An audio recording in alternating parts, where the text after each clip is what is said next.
BBA, BCA, BCom computer కోర్సులో 100% placement లభించే ఏకైక డిగ్రీ కాలేజ్ కూకట్పల్లిలోని I3 డిగ్రీ కాలేజ్ 8367215215. వడ్డించే వాళ్ళు మన వాళ్ళైతే ఎక్కడ ఉన్నా కానీ భోజనం దక్కుతుందని చెప్పని సామెత ఉంది. దానికి తగ్గట్టుగానే ఆంధ్రప్రదేశ్లో ఏర్పడినటువంటి కూటమి ప్రభుత్వం ఒక్కొక్కటిగా తనకు కావాల్సినటువంటి పనులు నెరవేర్చుకుంటూ ముందుకు దూసుకుపోతుంది. కేంద్ర ప్రభుత్వంలో పౌర విమానయాన శాఖ ఏపీ వ్యక్తికి దక్కడం అనేది పెద్ద ఎత్తున కలిసి వస్తున్నట్టుగానే కనిపిస్తుంది. రోజుకొక అప్డేట్ విమానయాన శాఖకు సంబంధించే ఆసక్తికరమైనటువంటి అప్డేట్స్ కనిపిస్తున్నాయి. ఇప్పుడు తాజాగా వస్తున్నటువంటి సమాచారం ఏంటంటే తిరుపతిలో ఉన్నటువంటి రేణిగుంట విమానాశ్రయం రన్వేని మరింత విస్తరించాలని చెప్పని కేంద్ర ప్రభుత్వానికి సంబంధించి ఒక క్లియరెన్స్ వచ్చేసింది. విమానయాన శాఖ పౌర విమానయాన శాఖ దీనికి క్లియరెన్స్ ఇచ్చింది. ఎందుకంటే అంతర్జాతీయ అవసరాలను దృష్టిలో పెట్టుకొని రాబోయేటువంటి రోజుల్లో మరింతగా పెరిగేటువంటి భక్తుల రద్దీని కూడా దృష్టిలో పెట్టుకొని దీని రన్వేను విస్తరించడానికి గ్రీన్ సిగ్నల్ ఇచ్చింది.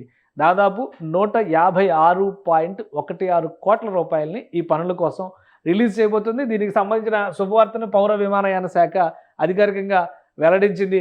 సో అఫీషియల్ లెటర్స్ త్వరలో రిలీజ్ అయ్యేటువంటి అవకాశాలు కనిపిస్తున్నాయి. మొత్తం 156.16 కోట్ల రూపాయలు దీనికోసం ఖర్చు కాబోతుంది. ఎందుకంటే ఈ రన్వే విస్తరణకి సంబంధించినటువంటి పనులు ఇవి. రన్వే విస్తరణ చేయడం ద్వారా పెద్ద పెద్ద విమానాలు కూడా ఇక్కడ ల్యాండింగ్ అవడానికి అవకాశం ఉంటుంది. ప్రస్తుతం తిరుపతి విమానాశ్రయం 2285 మీటర్ల పొడవైనటువంటి రన్వే కలిగి ఉంది. మీటర్లు, ఇది కిలోమీటర్లు కాదు. కాబట్టి దీనిని భారీ విమానాలు ల్యాండ్ కావాలంటే మరింత విస్తరించాల్సినటువంటి అవసరం ఉందని చెప్పని రాష్ట్ర ప్రభుత్వం విజ్ఞప్తి చేసింది.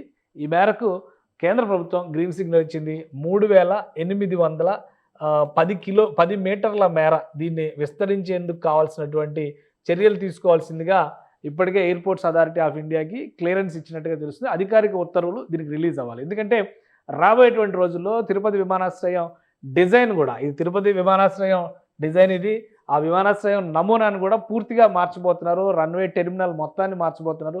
ఈ క్రమంలోనే రన్వేని కూడా అప్గ్రేడ్ చేయాలనేటువంటి నిర్ణయానికి కేంద్ర ప్రభుత్వం వచ్చింది. రాష్ట్ర ప్రభుత్వం చేసినటువంటి విజ్ఞప్తుల మేరకు రాయలసీమలో అతిపెద్ద విమానాశ్రయంగా తిరుపతి విమానాశ్రయం రూపాంతరం చెందేటువంటి అవకాశం ఉంటుంది.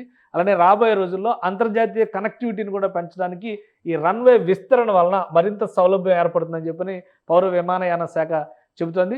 అధికారికంగా ఉత్తర్వులు వచ్చిన వెంటనే పనులు ప్రారంభించడానికి కావాల్సినటువంటి ప్రణాళికని స్థానిక యంత్రాంగం సిద్ధం చేసుకుంటుంది. ఇప్పటికే రాష్ట్రంలో అనేక ఎయిర్పోర్ట్లకు సంబంధించినటువంటి అభివృద్ధి పనులు జరుగుతున్నాయి. రాజమండ్రిలో టెర్మినల్ పునర్నిర్మాణం, అలానే విజయవాడ టెర్మినల్కి సంబంధించినటువంటి విస్తరణ కార్యక్రమం, భోగాపురం ఇంటర్నేషనల్ ఎయిర్పోర్ట్ నిర్మాణం జరుగుతుంది. ఇవి కాకుండా అదనంగా కొత్త ఎయిర్పోర్టుల ప్రతిపాదన జరిగినటువంటి నేపథ్యంలో నెల్లూరులో కొత్త ఎయిర్పోర్టు నిర్మాణ పనులు గతంలో ఆగిపోయినాయి. వాటిని స్పీడప్ చేశారు. మిగతా చోట్ల ఫీజిబిలిటీ సర్వేలు జరుగుతున్నాయి. 1-2 చోట్ల కేంద్ర ప్రభుత్వం క్లియరెన్స్ కూడా ఇచ్చింది. దేశవ్యాప్తంగా 120 విమానాశ్రయాలు నిర్మించాలని భావిస్తున్నటువంటి తరుణంలో అనేక అంశాలను దృష్టిలో పెట్టుకొని ఆధునిక అవసరాలు, రాబోయేటువంటి తరానికి సంబంధించినటువంటి భవిష్యత్ అవసరాలను దృష్టిలో పెట్టుకొని ఏపీ ప్రభుత్వం చేసినటువంటి విజ్ఞప్తుల్ని కేంద్ర పౌర విమానయాన శాఖ కేంద్ర ప్రభుత్వం మన్నిస్తుంది. ఈ క్రమంలోనే తిరుపతి ఎయిర్పోర్ట్ విస్తరణ కూడా శరవేగంగా ఫైల్ క్లియరెన్స్ అయినట్టుగా సమాచారం వస్తుంది. సో అధికారిక ఉత్తర్వులు వచ్చిన వెంటనే ఈ పనులు మొదలవడానికి ఛాన్సెస్ ఉన్నాయి. సుమన్ టీవీలో మీ పర్సనల్ అండ్ బిజినెస్ ప్రమోషన్స్ కోసం కింది నెంబర్కి కాంటాక్ట్ చేయండి.